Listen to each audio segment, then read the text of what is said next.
एक मेढक अपने 3 बच्चों के साथ जंगल में नदी के किनारे रहता था। उन चारों की दुनिया जंगल और नदी तक ही सीमित थी। बाहरी दुनिया से उनका कोई वास्ता नहीं था।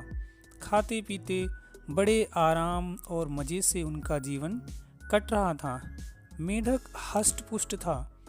उसके बच्चों के लिए वह दुनिया का सबसे विशालकाय जीव था। एक रोज उन्हें अपनी बहादुरी के किस्से सुनाता और उनकी प्रशंसा पाकर फूला नहीं समाता। एक दिन मेढक के तीनों बच्चे घूमते घूमते जंगल के पास स्थित एक खेत में पहुंच गए। वहां पर उनकी दृष्टि एक खेत में चरती हुई एक गाय पर पड़ी। इतना विशालकाय जीव उन्होंने पहले कभी नहीं देखा था। वे कुछ देर तक डरे, किंतु उसकी विशाल काया को देखते रहे। तभी गाय ने एक हुंकार भरी और वे तीनों डर कर भाग खड़े हुए और भागते हुए अपने घर आ गए। बच्चों को डरा देखकर जब मेढक ने कारण पूछा तो उन्होंने विस्तार पूर्वक गाय के बारे में बता दिया। इतना बड़ा जीव हमने आज से पहले कभी नहीं देखा। हमें लगता है दुनिया का सबसे विशालकाय जीव आप नहीं, वह हैं। अपने बच्चों की बात सुनकर मेढक को बुरा लगा। उसने पूछा, वह जीव दिखने में कैसा था?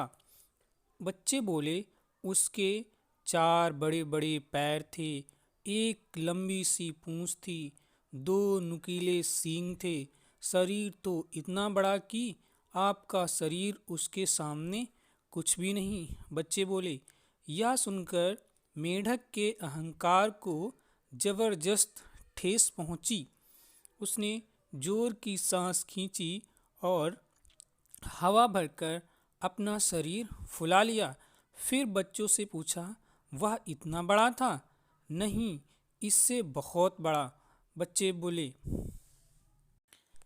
मेढक ने थोड़ी और हवा भरकर अपना शरीर फुलाया। क्या इतना बड़ा? नहीं नहीं, इससे बड़ा। बच्चे बोले। मेढक ने जंगल के बाहर कभी कदम नहीं रखा।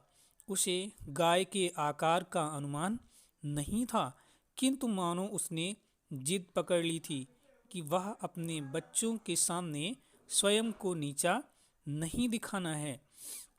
वह जोर से सांस खींचकर ढेर सारी हवा अपने शरीर में भरने लगा।